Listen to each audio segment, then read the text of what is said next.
Hey guys, my name's Jordan and welcome back to another episode of my Clips and Tips, the series in which you ask me questions about anything you want to ask me about and I answer them. So let's get straight into it. To begin with, I asked most of you guys whether or not you like the animations I put in the last video, and pretty much all of you said, yeah, we really like them, they're really nice, but can you just make them a little bit smaller and a little bit more transparent? So I will do exactly that for you guys, so let me know what you think in the comments section below, because obviously I am always trying to improve, so just let me know how it's going. Alright guys, on to the questions. First question is from I'm a Mole Rat, and he says, how do you do those animations, and also can you do a tutorial on graphics or how you edit a video, please? The animations I do, I use a program called Adobe After Effects. It's really very simple how I did it. As to whether I'll do a tutorial on it, I probably won't do a tutorial on it, certainly not on this channel. If I do, then I will probably upload it on my very neglected IGPGFX channel, which I created about a year and a bit ago and haven't touched since, after making about 4 tutorials. So yeah, I might do it, upload it on that channel, but it certainly won't be up on this channel. I'll have to have a think and maybe do it, and if I do, it will certainly be linked in the description to this video as of the time I do it. So yeah. The next question is from MotoChip, and he says he's looking to upgrade his Nvidia GTX 660 and he wants to know if I have any good ideas for an affordable upgrade. Now, in terms of affordable, I don't really know what sort of budget you're looking at here, so for an upgrade I didn't want to give you like an upgrade which would give you very marginal, if any, performance gains. So what I would suggest to you is that you look at either the R9 280X, or which should be around £220 or something like that, or a GTX 760, or you can wait till the 760 Ti comes out and have a look at that. They're both about £200. Obviously one's on the Nvidia side, one's on the AMD side, and they are very, very good graphics cards, although the GTX 660 is probably one of the really well performing 1080p graphics cards. So you only really need to upgrade from that if you are playing games in over 1080p. I mean, it won't run everything on Ultra at 1080p, whereas the GTX 760 and the 7970 or the R9 280X will very easily run pretty much everything on Ultra at 1080p for all current titles. But I don't really know what your budget you're looking at, really. But they're like that's like the cheapest graphics cards I can think of, which would provide you with a decent enough performance gain. So yeah, I hope that helps. The next question is from Sam Gaming, and he says, my PC keeps crashing when I load up Battlefield 4. The game will start, then the screen will go black and you'll see the loading sign. Please help. I have done a bit of searching on the internet, and there doesn't seem to be a definitive answer for how to fix this problem. It is a known issue, and they have been supposedly releasing patches which have been supposed to fix it, although whether or not they have, I have not been able to confirm that or deny it.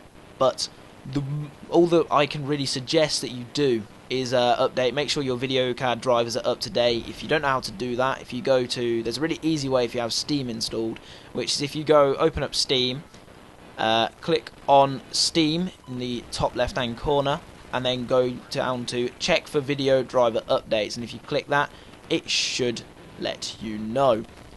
If it doesn't, then you just need to go to your respective graphics cards manufacturer's website, go on the updates tab if you find your product. So find your products, go on the updates tab, and there should be a driver download there on the website. So yeah, that's all I can really suggest to you at the moment, because no one has really thought of a fix. The only other options you have is to disable Origin in-game, and you do this by right-clicking on the game in your Origin library, go to Game Properties, and then tick the Disable Origin in-game for this game, and then hit Apply. Other than that, there is really nothing that I know that you can do to fix this problem other than the ways I've just suggested. I have trawled the internet for quite a while trying to look for solutions, but there just doesn't seem to be anything out there, so hopefully that helps. If not, then hopefully a fix comes out for it soon. Come on, DICE, get your stuff together, we need this fixing. Our next question is from Tom Lazar, I believe that's how it's pronounced, and he says, are you still using your Acer Aspire? Yes, I do. I use it pretty much daily. Its main use at the moment is I actually use it to record my desktop PC. I have an Elgato Game Capture HD, so I plug it into my PC and then into my laptop and record it on my laptop. It just means that I can record with literally no lag whatsoever, so it's just very nice high quality 1080p footage that you get uploaded, as you can see in front of you right now. In terms of using it for gaming and work, yeah, I still use it for work. I take it to school quite a lot of the time, although I have been taking my Nexus 7 tablet to school quite a lot more than I take my laptop now, because it's just smaller and lighter. But I still use it for gaming as well. I am playing through Magica on it. I still play a couple of the Call of Duties and things like that on it.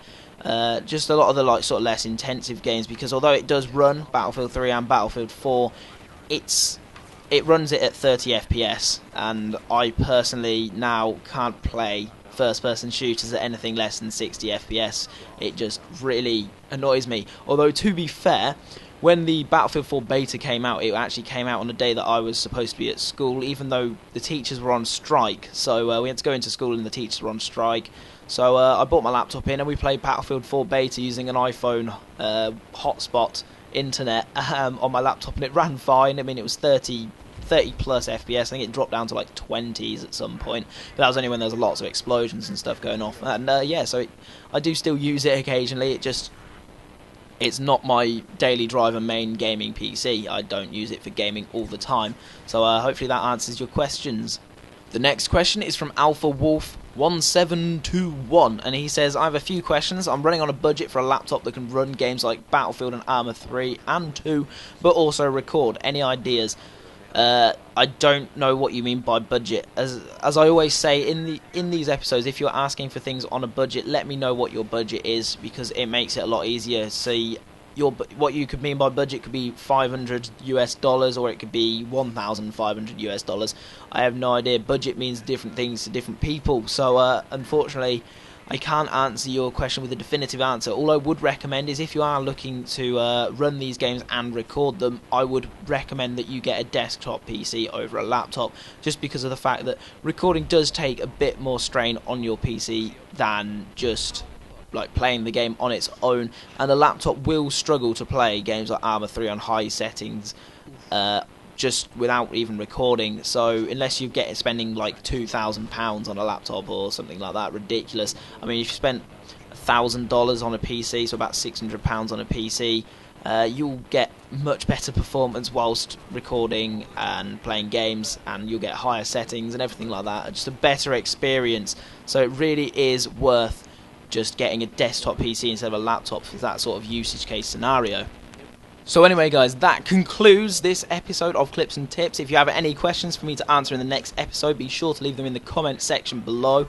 Hopefully it should be up within the next week. I'm going to try and make this a weekly sort of episode thing, because I think that's probably one of the best timings for me to get a reasonable amount of questions to answer, and also keep you guys satisfied with the speed at which I'm answering them. So anyway guys, thank you for watching. Please subscribe, rate, comment, and all that awesome stuff. Thank you for watching, and goodbye.